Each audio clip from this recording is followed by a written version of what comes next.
maanta waxaan annaga u yeernay taliyaha ciidanka cirka muxuu ahaa si aan maaragtay wax uga weydiino dacwooyin naga soo gaaray bishii 17-keedii ciidanka cirka taasoo ku saabsaneed dhul ay leeyihiin ciidanka cirka maaragtay oo shirkado gaar loo leeyahay la siiyey arrintan dabcan muddo ay soo jiitamaysay waxayna ka soo bilaabatay 2015kii xukuumaddii Cumar Cabdirashiid xilligaas oo dhowr shirkadood maaragtay la siiyey dhulka ciidanka cirku ay leeyihiin inay maaragtay dana gaar ah ay u isticmaalaan arrintaas dacwooyin ka dhashay ra'iisul wasaarihii markaas joogay Cumar Cabdirashiid oo dacwadaasi maaragtay laalay oo sheegay in muxuu ahaa la isticmaali karin ciidanka cirka dhulkoodii kadib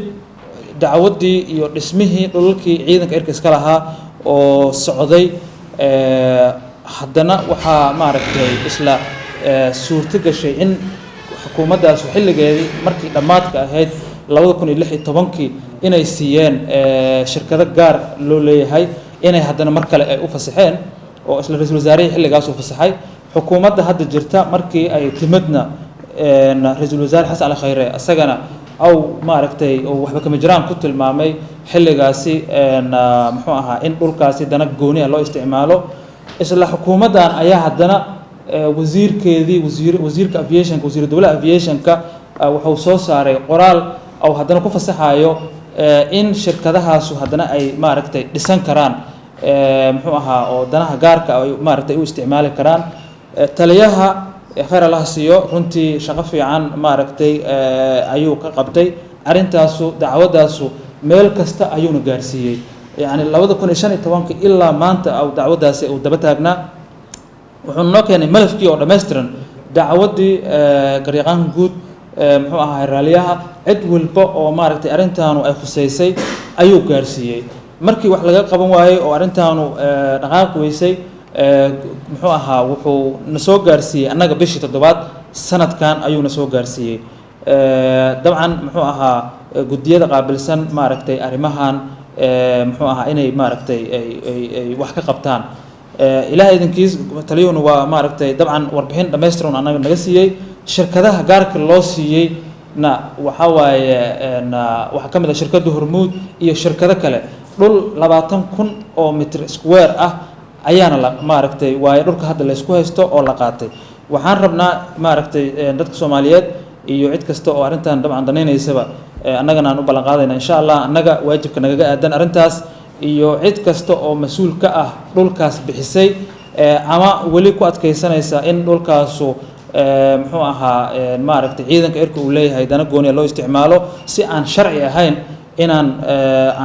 waxa waajibaadka naga aadan inaan insha Allah aan ka gudano oo aan maaragtay horkeenno golayaasha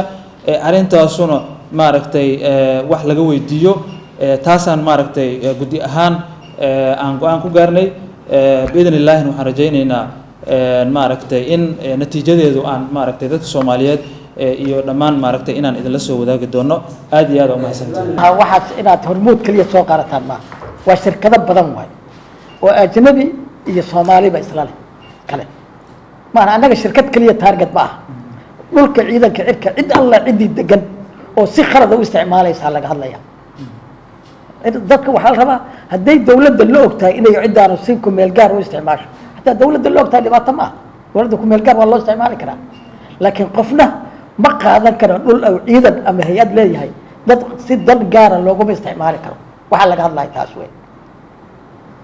marka yaana dhihi shirkadaas kaliya iyo xasba waa dhulkii oo dhan way dhulka xeradii oo dhan way